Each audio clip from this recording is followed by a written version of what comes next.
본 방송에서 제공하는 부동산 정보는 투자 판단에 대한 조언입니다. 방송에서 제공하는 부동산 물건의 가치, 가격 상승 및 가격 하락에 대해서는 방송사에서 보장하지 않습니다. 일단 지하철이 굉장히 중요해서 지하철로 따라가 볼게요. 지하철 종로 5가역에서 도보 한 5분 거리면 도착하실 수 있을 것 같고요. 또 1호선과 4호선 같이 다니는 동대문역도 이용하실 수가 있습니다. 거기서도 한 5분 안에 도착하실 수 있기 때문에 두 개의 노선을 좀 다양하게 빠르게 이용하실 수 있다라는 장점이 있습니다. 그리고 집과 바로 앞에 이제 버스 노선도 많이 다닙니다. 그래서 서울 전 지역 거의 다 가는 것 같고요. 좀 벗어난 지역도 가기 때문에 한 번에 좀 이동이 가능하다. 대중교통 이용이 굉장히 쉽고 빠른 위치다라고 말씀드릴 수가 있겠습니다. 이제 주변을 좀 살펴보실 텐데요. 주변에는 대학가들이 굉장히 많이 있어요. 그래서 너무 가깝진 않지만 그래도 어느 정도 가까운 위치에 대부분 큰 대학들이 위치를 하고 있어서 그런 대학생들의 수요를 받아들일 수 있는 지역이고요. 또 이곳이 굉장히 상업 지역으로 둘러싸여 있잖아요. 그래서 시장도 있고 뭐 백화점도 있고 지하상가도 있는데 실제적으로 살아가기도 굉장히 좋지만 그 안에서 일을 하시는 분들이 가까운 곳에 깨끗한 집을 원하시기 때문에 그런 분들이 이제 잠재적인 수요층이다라고 생각을 해보신다면 정말 수요층들이 삥 둘른 동네다라고 말씀드릴 수가 있겠습니다. 그리고 이곳은 조금만 더 가면 또 서울대학교 병원이 있는데요. 거기에는 6,200명 정도가 일을 하고 계세요. 서울대학교 병원 굉장히 크잖아요. 그래서 그 안에 일을 하시는 분들의 이제 직주 수요를 받아들일 수 있는 위치다라는 면에서도 계속적으로 이제 임차 수요, 임대 수요는 걱정하지 않으셔도 되는 지역이다라고 말씀드릴 수가 있겠습니다. 그리고 직접적으로 살아가실 때 도움을 누릴 수 있는 공간들도 굉장히 많은데요. 힐링을 누릴 수 있는 공간은 이제 바로 앞에 또 청계천이 있잖아요. 그래서 자연을 벗삼아 걷기에도 너무너무 좋은 곳이고 조금만 걸어가면 동대문이 있습니다. 동대문은 예전의 동대문 생각하시면 안 되고요. 요즘은 굉장히 많이 변해서 이제 곳곳에 볼 것들도 많고 완전히 바뀌었더라고요. 그래서 쉴 곳도 많고 또 누릴 곳도 많습니다. 그래서 이런 곳을 내가 걸어서 갈 수 있다라는 것만으로도 굉장히 큰 장점이다라고 말씀드리고 싶고요. 이곳은 직접적으로 살아가면서 내가 누릴 것들을 거의 다 내포하고 있기 때문에 한번 살아보면 후회가 없는 곳이다. 그렇기 때문에 공실 염려도 하지 않으셔도 되는 곳이다라고 말씀드리겠습니다. 네, 여기에 잠재 수요가 참 많다는 게요. 종로구가 실제로 아파트 찾기가 거의 힘든데 뭐 다른 어느 지역과 비교를 해도 상가나 업무 시설이 좀 밀집돼 있기 때문이 아닐까 싶습니다. 자, 좋아요. 그런데 좀 낙후됐다라는 이미지를 또 가지고 있는 게 종로구라서 개발이 되면은 이 지역이 또 어떻게 변할까? 개발 호재 부분 궁금하거든요. 네. 어떻게 될까요? 네, 이곳은 말씀해 주신 대로 낙후된 지역이 굉장히 많습니다. 그래서 곳곳을 조금 더 바꾸려는 노력이 일어나고 있는데요. 그 가장 큰 호재가 세운재정비 촉진지구입니다. 세운재정비 촉진지구는 이제 세운지구를 하나하나씩 변화시키는 작업이다 생각하시면 될 것 같고요. 이 구역이 굉장히 많습니다. 그렇기 때문에 구역 자체가 넓습니다. 그래서 지금 단계적으로 구역별로 일어나고 있다라고 생각을 하시면 될 것 같습니다. 그래서 전체적으로 본다면 세운지구 일대를 기존 산업은 좀 잘 지키면서 신산업을 키울 수 있는 공간으로 마련을 할 예정이고요. 어떤 것들이 들어가냐면 공공임대 복합시설도 들어가고 스마트 앵커 시설, 많은 분들이 중소기업 같이 이제 일을 할 수 있는 공간들이 들어가기 때문에 당연히 일자리 창출도 일어나게 되겠고요. 이것이 잘 마무리가 된다면 도심 산업의 혁신 허브를 조성할 계획으로 있습니다. 그래서 많은 분들이 지금 기대를 하는 사업이다라고 생각해 주시면 될 것 같아요. 두 번째는 율곡로 제1종 지구단위 계획에 대해서 말씀드리겠습니다. 종로 율곡로를 좀 생각을 해보시면 굉장히 낡은 건물들이 많습니다. 그래서 좀 쓰러져 갈 것 같은 건물들을 이제 하나하나씩 재정비가 일어나고 있는데요.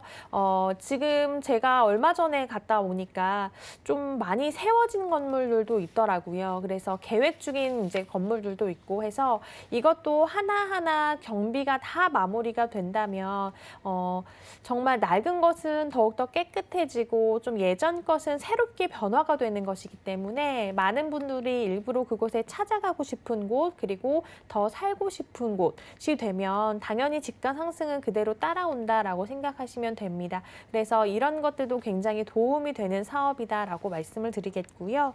마지막으로는 북부 역세권 개발 사업에 대해서 말씀드리겠습니다. 서울 중구 일대를 복합단지로 조성을 할 계획인데요. 이곳에 어떤 것들이 들어가게 되냐면 많은 분들이 열심히 일을 할 수 있는 업무시설 들어가고요. 힐링을 누릴 수 있는 공간이 호텔이나 뭐 레지던스 이런 것들 들어가고 쇼핑센터 그리고 마이스 센터까지 들어간다라고 합니다.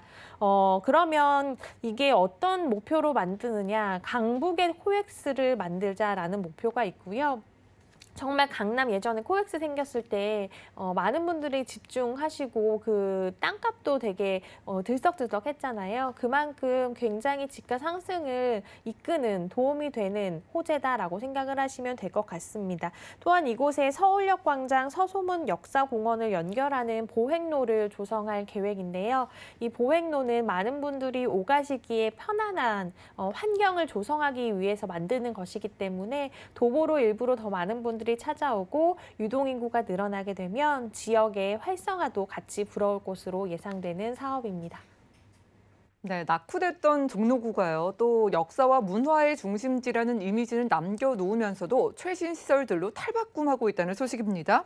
자, 서울 한가운데 내 아파트가 있다면 참 좋겠지만은 종로구에 있는 아파트 자체를 저희가 만나본 적이 거의 없기 때문에 가격이 좀 가늠이 안 돼서요. 방 2개짜리가 한 얼마 정도일까요? 네, 주변 대비 굉장히 좀 괜찮은 가격에 오늘 보여드리고요. 이곳 종로도 계속적으로 집가가 상승되는 것을 알 수 있을 겁니다. 한 번쯤 이제 비교를 해보신 분들은 아실 건데요. 이곳의 이제 매매가를 먼저 말씀드리면 4억 3,500에서 한 4억 6,500 정도의 형성이 되어 있습니다. 전세는 3억 7천에서 3억 9천만 원이고요. 월세는 2천에 월 120에서 130만 원 정도 받아보실 수 있습니다. 월세 굉장히 잘 나오는 동네고요. 대출은 한 1억 7,400에서 1억 8,600 정도 받아보실 수 있다라고 생각하신다면 실제 투자 금액은 전세 시 6,500에서 한 7,500만 원, 월세 시 2억 4,100에서 2억 5,900만 원 정도에 투자하실 수 있는 투룸 아파트를 소개해드렸습니다. 네, 종로에 있는 아파트는 좀 귀하다 보니까 또 월세가 매력이다라는 점 가격에서 짚어주셨습니다. 제가 그럼 좀 투자 포인트를 잡아봐야 될 것 같은 게 종로구의 아파트라는 것 자체가 좀 특징적이잖아요. 포인트 어떻게 잡아가 볼까요? 네, 일단 이곳은 구도심이잖아요. 구도심이기 때문에 아직은 좀 저평가되어 있다라는 면에서 투자를 할 수 있다라는 것 말씀을 드리겠습니다. 종로 오가동은 개발 계획 중인 사업들이 굉장히 많이 있습니다. 그래서 곳곳에 이제 저평가가 되어 있다라고 생각을 하시면 될 것 같고요. 이 저평가되어 있는 곳을 딱 한눈에 알아보셔서 투자를 하신다면 나중에 분명히 좋은 효자 역할을 하는 매물로 가져갈 수 있다라는 면에서 투자 추천드립니다. 두 번째는 풍부한 수요층에 대해서 말씀드릴 수가 있겠습니다. 아까도 말씀드렸다시피 종로 5가역이 바로 앞에 있습니다. 그래서 뒤쪽은 대학가들 쫙 있고요. 또 크고 작은 직장들이 있습니다. 그러면 그 안에서 하시는 분들의 수요를 받아들일 수가 있고 서울대학교 병원들도 있고 상인들도 있고 그렇기 때문에 수요층은 계속해서 넘칠 것이다라고 예상할 수 있는 동네임을 말씀드립니다. 마지막으로 신규 공급이 희소합니다. 그래서 특히 이런 아파트 같은 경우에는 굉장히 인기가 있을 매물이라는 것인데요. 이곳은 이미 오래된 상권이 많이 형성이 되어 있습니다. 그래서 그 상권을 포기하고 새로운 건물을 올리기란 쉽지가 않은데요. 그렇기 때문에 지금 소개해드린 이런 아파트 같은 경우에 계속적으로 인기가 있을 매물이다라고 말씀드립니다.